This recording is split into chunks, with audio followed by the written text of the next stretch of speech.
இயற்கையான டேட்ஸ், பாதாம், பிஸ்தா, cash and honey கொண்டு தயாரிக்கப்பட்ட Lion date nut bites. Periyar Maniammai Institute of Science and Technology, Tanjavur. Civil engineering with specialization in GIS, remote sensing and more. மத்திய அரசாங்கத்தை எதிர்க்கும் அண்ணாமலை ஒட்டுமொத்தமா அந்த சிஸ்டத்துல இருக்க குறை, அதனோட இம்ப்ளிமெண்டேஷன்ல இருக்க குறைய சொல்றாரே தவிர மும்மொழி வேணான்னு அவர் சொல்லல. அண்ணாமலை சொன்னாலும் உடனே கண்கொத்தி மாமா பார்த்தீங்கன்னா அப்படின்னு அவர் என்ன ஃபேக்டோ அதை சொல்லியிருக்காரு. எந்த கட்சியும் கூட்டணி இல்லாமல் ஜெயிக்க முடியாது, திமுக மட்டும் இல்லை அதிமுகவும் அப்படின்னு ஆயிடுச்சு. அந்த மாதிரி ரியாலிட்டியை அக்செப்ட் பண்ணிக்கல அப்படின்னு சொன்னால் you will become a thing of ridicule தான். கட்சி கண்ணு முன்னாடியே கரைஞ்சி போகிறத பார்த்துட்டு சரிப்பா நம்ம தப்பு பண்ணிட்டோம் அப்படின்ட்டு அப்படியே டேர் ஆகிட்டு போக வேண்டியதுதான். ஆனால் பிரச்சனை வெறும் திமுக சதின்னு மட்டுமே சொல்லிட்டு போயிட முடியுமா? எத்தனை நாளைக்கு திமுக சதின்னு சொல்லி சரி திமுக சதின்னு சொல்கிறீங்கல்ல. வணக்கம் வருண் சார். வணக்கம் நிரஞ்சன். மும்மொழி கொள்கைக்கு எதிராக அண்ணாமலை அவர்களுடைய வாய்ஸ். மும்மொழி கொள்கைக்கு எதிராக இல்லைங்க. அதாவது இப்போ நாம் அடிக்கடி சொல்லுவோம், நல்லது பண்ணோம் தட்டி கொடுப்போம், தப்பு பண்ணோம் தட்டி கேட்போம். அதைத்தான் இன்னைக்கு அண்ணாமலை அவர்கள் செய்திருக்காரு. அவர் என்ன சொல்றாரு, இந்த 3வது மொழி கம்பல்சரி அப்படின்றது 2029 அப்படின்னு சொல்லியிருந்தாங்க. இப்போ இந்த வருகின்ற அகாடமிக் இயர்லேருந்து அப்படின்னு சொல்லியிருக்காங்க. இதை ஏற்றுக்க முடியாது. ஏன்னா ஒரு 3 வருஷம் இப்போ அந்த 9th 10th ஆரம்பிக்கிறாங்க, ரைட்? இப்போ 29 ஆரம்பிக்கிறீங்கன்னு போது அப்போ அந்த 6வதுலேருந்து அந்த பசங்க 3வது மொழியை இப்போ கற்றுக்க ஆரம்பிச்சிருவாங்க.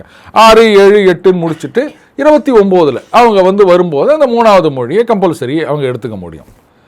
பட் இப்போ வரவங்களுக்கு நீங்கள் கம்பல்சரி அப்படின்னு சொன்னீங்கன்னா அது எப்படி? இதுதான் அவருடைய கேள்வி. ஸோ ஒட்டுமொத்தமாக அந்த சிஸ்டத்தில் இருக்க குறை, அதனோட இம்ப்ளிமெண்டேஷனில் இருக்க குறைய சொல்கிறாரே தவிர மும்மொழி வேணான்னு அவர் சொல்லலை. இன்னும் சில பேர் மத்திய அரசாங்கத்தை எதிர்க்கும் அண்ணாமலை அப்படின்னு தனி கட்சி ஆரம்பிக்கிறார் அப்படிலாம் இருந்துச்சு. இப்போவே ஏங்க நான் எல்லா கட்சிகளையும் விமர்சனம் பண்ணியிருக்கேன். அதே மாதிரி நல்லது பண்ணும்போது எல்லா கட்சிகளையும் சப்போர்ட் பண்ணி பேசியிருக்கேன். அந்த மாதிரி ஒருத்தர் பேசுறது தானுங்க உண்மையான நியூட்ரலிட்டி அப்படின்றது. நீங்கள் ஒரு கட்சி இப்போது என்னை கூட கேட்பாங்க, நீங்கள் அந்த கட்சியில் சேரக்கூடாதா இந்த கட்சியில் சேரக்கூடாதான்னு. எப்பா கட்சியில் சேர்ந்து போட்டோன்னா என்னை விட கட்சிக்கு தான் டேமேஜ் அதிகம். நம்ம சும்மா இருக்க மாட்டேன், இதெல்லாம் தப்பு தப்பு தப்பு அப்படின்வோம். இந்த கட்சியில் இருக்கிற இப்படி பேசியிருக்காரு. ஸோ கட்சி அப்படின்றது ஒன்றுங்க. கட்சியை விட மக்களுக்காக தான் நீங்கள் கட்சி நடத்துறீங்க. மக்கள் ஆதரவு இருந்தால் தானே கட்சி நடத்த முடியும். அப்போ அவர் சொல்கிறாரு, இல்லைங்க இது சரியில்லை அப்படின்னு சொல்கிறாரு. மற்றவங்க சொல்கிறதுக்கு முன்னாடி இவரே சொல்கிறாரு கட்சியிலேருந்து, இது மாதிரி இல்லை, இதை மாற்றணும் அப்படின்னு. இதில் என்ன தப்பு இருக்குன்னு எனக்கு தெரியல. வேணும்னா இப்படி சித்தரிக்கலாம். சொன்ன மாதிரி மத்திய அரசை எதிர்த்து நிற்கும் அண்ணாமலை தனி கட்சி ஆரம்பிக்கிறாரா, கட்சியிலிருந்து வெளியேறுகிறாரா, வெறுப்பின் உச்சத்தில் அண்ணாமலை, இப்படிலாம் கிளிக் பைட் வைக்கிறதுக்கு யூஸ் ஆகும். பட் மக்கள் சார்ந்த விஷயங்களுக்கு அவர் குரல் கொடுக்கின்றார். இன்றைக்கு ஜோதிமணி அவர்களுக்கும் மாணிக்கம் தாகூர் அவர்களுக்கும் பெரிய ட்விட்டர் யுத்தம் நடந்து கொண்டிருக்கின்றது. அவங்க என்ன சொல்கிறாங்க, ஜோதிமணி அவர்கள் குதிரை பேரம் கூடாதுன்றாங்க. மாணிக்கம் தாகூர் அவர்கள் இன்டைரக்டாக சொல்கிறார், காங்கிரஸ் ஒழிகன்றாங்க, காங்கிரஸ் முதல்ல குத்திச்சுனாங்க, அப்போல்லாம் சும்மா இருந்தவங்க இப்போ இது மாதிரி தோழமை சுட்டு அப்படின்னு சொல்லியிருக்காரு. இவங்க மறுபடியும் சொல்கிறாங்க எல்லாத்தையும். ஸோ ஒரே கட்சியில் தானே இருக்காங்க. அவங்க கருத்தை அவங்க சொல்கிறாங்க, இவங்க கருத்தை உடனே கூட்டணி ஆட்சிக்கு எதிராக ஜோதிமணி அவர்கள் அப்படின்னு யாராவது சொல்லுவீங்களா? அங்கே மட்டும் பேச மாட்டீங்க. அண்ணாமலை சொன்னாலும் உடனே கண்கொத்தி மாமா பார்த்தீங்கன்னா அப்படின்னு அவர் என்ன ஃபேக்டோ அதை சொல்லியிருக்காரு. அது கரெக்டிவ் மெஷர் எடுக்க வேண்டியது கவர்மெண்ட்டோடைய வேலை. ஓகே, அந்த ஒரு டிஃப்ரென்ஸ் இருக்குல்ல சார், ஒரு லீடர் சொல்கிறதுக்கும் ஒரு நிர்வாகி அவங்க வர்றதுக்கும் அப்படிங்கிறது இருக்குல்ல. இப்போ நீங்கள் அண்ணாமலையை லீடர்னு சொல்கிறீங்களா இல்லை நிர்வாகியாக சொல்கிறீங்களா, இல்லை என்னன்னு சொல்ல வரீங்க? அவர் சொன்னது தப்புன்றீங்களா இல்லை வெளிப்படையாக சொன்னது தப்புன்றீங்களா?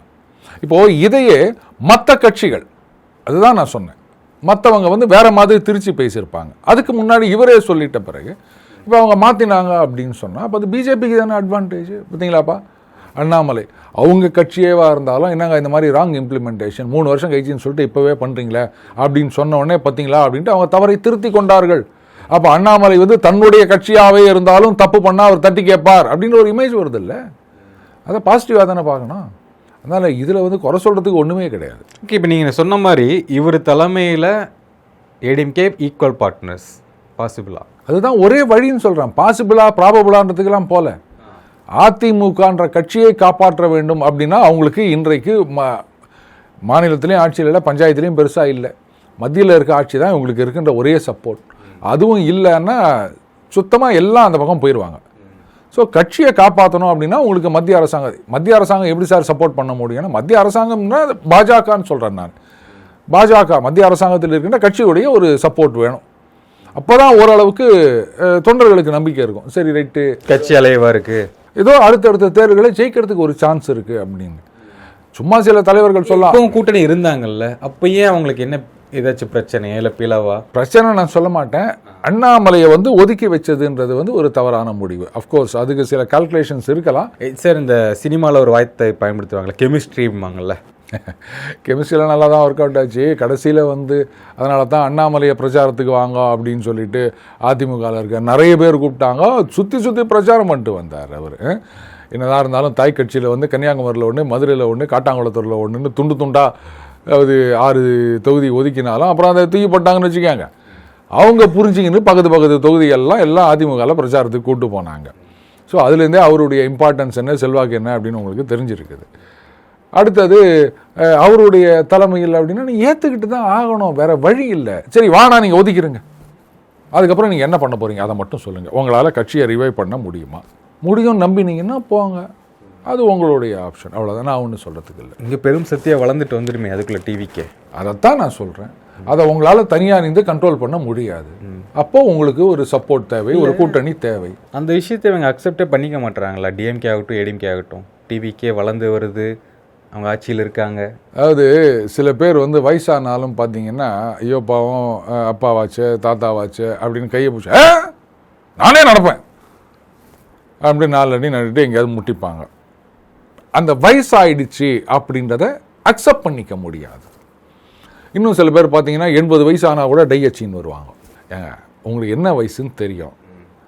அப்போ நீங்கள் வந்து கர்ணகரையில் போய் நின்றா மட்டும் ஐயோ இவர் வந்து மார்க்கண்டேய மாதிரி இருக்கிறாரு அப்படின்னா நினைக்க போகிறாங்க. எதுக்கு இந்த போலி வேஷம்னா கேட்க மாட்டாங்க. அந்த மாதிரி ரியாலிட்டியை அக்செப்ட் பண்ணிக்கலை அப்படின்னு சொன்னால் you will become a thing of ridicule தான். கட்சி கண்ணு முன்னாடியே கரைஞ்சி போகிறத பார்த்துட்டு சரிப்பா நம்ம தப்பு பண்ணிட்டோம் அப்படின்ட்டு அப்புறம் ரிட்டையர் ஆகிட்டு போக வேண்டியது தான். பரவாயில்லையா? பல அணிகள் அப்படிங்கிறதே பெரிய பிரச்சனை தானே. அந்த அணிகள்ன்றதுக்கே காரணம் என்னங்க, இப்போ வந்து போனவங்க ரைட்டு, அவங்க என்ன நோக்கத்துக்கு போனாங்க அதெல்லாம் ஒழுங்க மக்கள் இது அப்படின்னு சொல்லிட்டு போயிட்டாங்க. பட் கட்சி மறுபடியும் ஏதாவது ஒரு காலகட்டத்தில் ஜெயிக்க முடியும், கட்சியில் நிற்கிறவங்க எம்எல்ஏ ஆக முடியும், எம்பி ஆக முடியும் அப்படின்னா அது கூட்டணி இல்லாமல் முடியாது. ஏன்னா இன்றைக்கி எந்த கட்சியும் கூட்டணி இல்லாமல் ஜெயிக்க முடியாது. திமுக மட்டும் இல்லை, அதிமுகவும் அப்படின்னு ஆயிடுச்சு. அப்போ இருக்கிற கூட்டணியை தக்க வச்சுக்கின்னு கரையேறது தான் புத்திசாலித்தனம். இல்லை நாங்கள் அதெல்லாம் கிடையாது, தனியாக போகிறோன்னா தாராளமாக போங்க. அது பிஜேபிக்கு தான் லாபம் இந்த லாங் டேர்மில். ஓகே சார், இப்போது நடந்துட்டு இருக்க ஆட்சியை குறித்து பல விமர்சனங்கள் வைக்கிறாங்க எல்லாருமே. இப்போ கரண்ட் பிரச்சனைக்கு பார்த்தோம், 2-3 ஏரியாவில் வந்து சொல்லிட்டு இருந்தாங்க நைட்லாம் கரண்ட் இல்லைங்கிறாங்க. போய் சொல்லும் போது எம்எல்ஏவை மதிக்கலை அப்படிங்கிற மாதிரி நம்ம கேள்விப்பட்டோம். அவர் இங்கே இல்லைங்க அப்படிங்கிற மாதிரி எம்எல்ஏக்கிட்டே சொல்லியிருக்காங்க. அதையும் அதிமுக முன்னாள் எம்எல்ஏ எடுத்து போடுறாரு, ட்வீட்டாக போடுறாரு. இதெல்லாம் வந்து இவங்களை எம்எல்ஏவாக மதிக்கலை, இவங்க வளர்ந்து வரதை மதிக்கலை, அப்படிதானே? இப்படிலாம் எடுத்துக்க முடியாதுங்க. அதை பாருங்கள், மின்சார வாரியத்தில் ஊழியர் பற்றாக்குறை அப்படின்னு சொல்கிறாங்க. அதுக்கப்புறம் இந்த டிரான்ஸ்ஃபார்மர் இதை வந்து பீரியாடிக்கலாக, எலெக்ஷன் வரைக்கும் கரெக்டாக இருந்தது கரண்ட்லாம், அதை தான் நான் சொல்ல வரேன். டிரான்ஸ்ஃபார்மரை இதை பீரியாடிக்கலாக நீங்கள் சேஞ்ச் பண்ணிகிட்டே வரணும். நீங்கள் ஒரு விஷயம் கவனிக்கணும், அந்த 4ஆம் தேதியோ இன்னும் அக்னி நட்சத்திரம் ஆரம்பம் அப்படின்னு நினைக்கிறேன். 4ஆம் தேதி தேர்தல் முடிவுகள் வருகின்றன. 8 மணிக்கு நான் டிவியை ஆன் பண்ணுறேன். ஆன் பண்ணிவிட்டு ஸ்க்ரீனை விளக்குறேன். என்ன டைம் தப்பா என்ன தப்புன்னு, ஏன்னா வெளிச்சம் இல்லை. அன்றைக்கி கொஞ்சம் மேகமூட்டத்துடன் தான் இருந்தது. ஆஹா ஏதோ சமிஞ்சை கொடுக்குறாங்க போல இருக்குது, சூரியன் காணாமல் போயிடுச்சு அப்படின்னு நினச்சேன். நீங்கள் அதுலேருந்து நீங்கள் அந்த டெம்பரேச்சர் டேட்டா எடுத்து பாருங்கள். நடுவில் மழையெல்லாம் பெஞ்சுது, ரோட்டில் தண்ணியெல்லாம் வந்தது, ரைட்? அதனால் மின்சாரத்துக்கான தேவை வந்து அதிகரிக்கல அக்னி நட்சத்திரத்தில். அதுக்கப்புறமா இப்போ ஒரு வாரம், ஒரு 8-10 நாளாக சொல்லலாம், நடுவில் இந்த தெளி வச்சு அடிக்கிற மாதிரி பொழந்து கட்டுதுங்க வெயில். அப்படியே நெருப்பு பறகுது. மத்தியானம் 2 மணிக்கு நீங்கள் வெளில போனீங்கன்னா சுவாசிக்கும் போது உள்ளே நெருப்பு போகிற மாதிரி இருக்குதுங்க. அப்போ நேச்சுரலி கரண்ட்டுடைய தேவை அதிகரிக்கும், லோடு தாங்க முடியாது. இதெல்லாம் வந்து அதுக்கப்புறம் அந்த சப்ளையோட இவ்வளோ வாட் அப்படின்னு கணக்கு போட்டு வச்சுருக்கீங்க. அதோட அதிகமாக தேவை இன்க்ரீஸ் ஆகும்போது என்ன பண்ணுறது, எங்கேருந்து வாங்கிறது, கிரிட் கெப்பாசிட்டி என்ன, டிரான்ஸ்ஃபார்மர் இருக்கா, இதெல்லாம் வந்து பீரியாடிக்கலாக பார்க்கணும். அண்டு என்ன சொல்கிறது, அந்த ஊழியர் பற்றாக்குறை அப்படின்னு ஒன்று சொல்கிறாங்க. இதில் வந்து அவங்களா டிரான்ஸ்ஃபார்மர் ஆஃப் பண்ணவங்க மேலே வந்து இது மாதிரி நடவடிக்கை எடுக்க சொன்னேன். சரி ரைட், அப்படி யாரும் பண்ணியிருந்தாங்கன்னா தாராளமாக எடுங்க, நாங்கள் யாரும் தப்பு சொல்லலை, ஜனங்களுக்கு கரண்ட் வேணும் அவ்வளோதான். ஆனால் பிரச்சனை வந்து வெறும் திமுக சதின்னு மட்டுமே சொல்லிட்டு போயிட முடியுமா? அதுதான் கேள்வி. எத்தனை நாளைக்கு திமுக சதின்னு சொல்லி, சரி திமுக சதின்னு சொல்கிறீங்கல்ல, திமுக சதி தான் காரணம் அப்படின்னு சொன்னால் அப்போ வந்து திமுக வந்து ஒன்று இவங்களா போயிட்டு அந்த சுவிட்சை ஆஃப் பண்ணிட்டு வந்துடணும், இல்லை அங்கே இருக்க ஊழியர்கள் ஆஃப் பண்ணணும். அவங்களுக்கு அதுதான் வேலையா? இதை தவிர வேறு இருக்க போகிறது கிடையாது திமுக சதி. அப்போ நீங்கள் சொல்கிற இந்த டிரான்ஸ்ஃபார்மர் மாற்றணும், மழை புயலில் வந்து அந்த மரம் விழுந்துருச்சு, இந்த மாதிரி காரணங்கள்லாம் நீங்கள் சொல்லக்கூடாது. சொல்லியிருக்காருல்ல சதி அப்படின்னா, இந்த அவர் 7 காரணம் சொன்னார்ல, அதெல்லாம் இன்வாலிட், விட்டுருங்க. ஒன்லி சதி தான். இல்லை சதியும் இருக்குது அதுவும் இருக்குது அப்படின்னா இது எத்தனை பர்சன்ட், அது எத்தனை பர்சன்ட்? அதனால் சொல்லலாம் எல்லாத்துக்கும் வந்து முந்தின ஆட்சி மேலே பழி போடுறது அப்படின்றது மற்ற விஷயங்களில் ஒத்துக்கலாங்க. கரண்ட் விஷயத்தில் ஜனங்க ஒத்துக்க மாட்டாங்க. ஏன்னா தினிக்கும் ராத்திரியில் வந்து தூக்கம் போயிடுச்சுன்னா எப்படி அவன் பகலில் போய் வேலை செய்ய முடியும்? இல்லை இவங்களுக்கு கொஞ்சம் ஓவராக விமர்சனம் பண்ணுறாங்களா? கிரிட்டிக்ஸ் ஓவராக இருக்கா டிவி கேக்கு? ஏங்க நீங்கள் ஓவராக ஹைப்பு கொடுத்தா அவங்க ஓவராக விமர்சனம் பண்ண தான் செய்வாங்க, அவ்வளோதாங்க. இதில் பார்த்தீங்கன்னா இது திமுக சதி அப்படின்னு எத்தனை பேர் ரீல்ஸ் போட்டுனுக்கிறாங்க. இப்போ அந்த கோவையில் நடந்த சம்பவம், ஏங்க அந்த குடும்பத்தில் அவங்க அம்மா மேலேயோ இல்லை அவங்க உறவினர்கள் மேலேயோ பழி போட்டு வீடியோ போடுறது அப்படின்றது எந்த விதத்தில் நியாயம்? நிரஞ்சன், நான் இப்போ ஒன்று சொல்கிறேன், நீங்கள் வந்து மதுப்பிரியர், நல்லா ஃபுல் போதையில் அப்படியே நடந்து வரீங்க, உங்கள் வண்டி ஓரத்தில் இருக்குது, நான் உங்கள் வண்டியை அப்படியே வந்து சாவியை வச்சோ இல்லை திருட்டு சாவி போட்டோ எடுத்துகிட்டு போயிடுறேன். ஏன்னா வண்டியை திருடுன்னு கேட்டால், சார் அவன் குடியார பைய சார் அப்படின்னா, கரெக்ட் அவன் குடியார, அதனால் அவன் வண்டியை திருடிட்டு போனது சரின்னு சொல்லுவீங்களா நீங்கள்? அவன் குடியாரனா இருக்கட்டும் இல்லை என்ன ஒன்றா இருந்துட்டு போட்டோம், அதுக்காக அவன் வண்டியை நீ திருடுவியா? இதானே நம்ம கேட்போம். ஆனால் இன்னைக்கு இந்த மாதிரி சில பேர் வந்து அவங்க மேலே குற்றம் சாட்டுவது இது தப்பு இல்லையா நிரஞ்சன்? இதை கண்டிக்க வேணாம். திசை திருப்புறாங்களா? இல்லை திசை திருப்புறாங்களா, என்ன பண்ணுறாங்க அதெல்லாம் எனக்கு தேவையில்லை. இந்த மாதிரி ஒருத்தங்க பேசுகிறாங்க அப்படின்னும் போது அப்போ இதை கண்டிக்கணுமா வேணாமா யாராக இருந்தாலும்? அப்போது இதை நீங்கள் எப்படின்னு சொல்லுவீங்க? நீங்கள் வந்து அதிகமாக விமர்சனம் பண்ணுறாங்கன்னு சொல்கிறத மட்டும் பிடிச்சின்னுக்கிறீங்களே. அப்போ அந்த விக்டிம் ஷேமிங்னு சொல்லுவாங்க, அந்த குடும்பம் விக்டிம் ஃபேமிலி ஷேமிங் பண்ணிட்டுருங்களே, அப்போ அதுக்கு என்ன பதில் சொல்லுவீங்க நீங்கள்? ஸோ 2 பக்கத்துலேயும் தவறு இருக்குது. சமீபத்தில் வந்து ஒருத்தர் அந்த அரெஸ்ட் பண்ணாங்க முன்னீர் பள்ளத்தில். என்னங்க இது?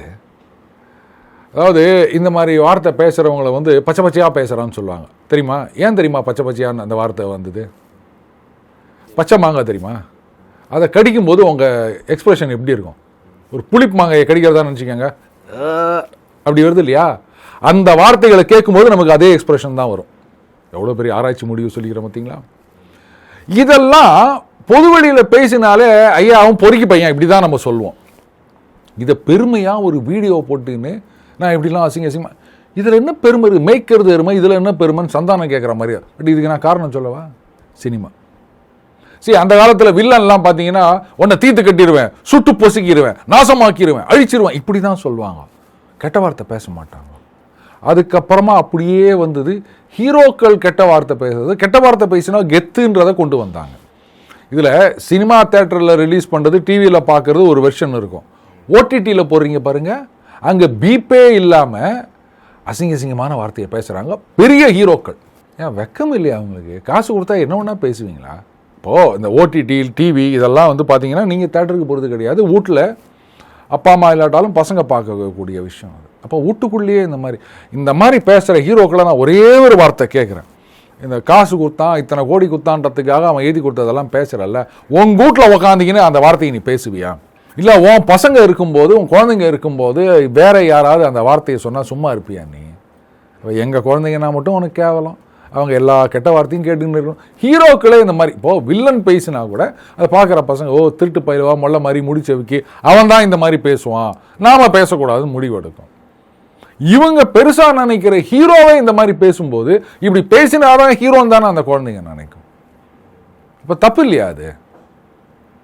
அந்த மாதிரி தான் ஆகிப்போச்சு. இந்த மாதிரி அசிங்கமாக பேசினா ஒரு கெத்து அப்படின்னு பேசி நிற்கிறாங்க. ரைட், இது வந்து தப்பு பண்ணியிருக்கார், ஆனால் இதுக்கு கைது தேவையா? கேஸை போட்டு இழுத்தடிங்க, டெய்லி கோர்ட்டுக்கு வரவைங்க, கைது போட வைங்க, இது மாதிரி எத்தனையோ வழிமுறைகள் இருக்குது. ஏன்னா சுப்ரீம் கோர்ட்டு தீர்ப்பின்படி 7 வருஷத்துக்கு கம்மியாக தண்டனை கொடுக்கக்கூடிய இதில் வந்து இது உடனே வந்து வித்தியாசமான செக்ஷன்லாம் போடுவாங்க. தப்புங்க, அது வந்து ஓவர் ரியாக்ஷன் தான் நான் சொல்லுவேன். நேர்காணல் மிக்க நன்றி. வணக்கம் சார். நன்றி நிரஞ்சன்.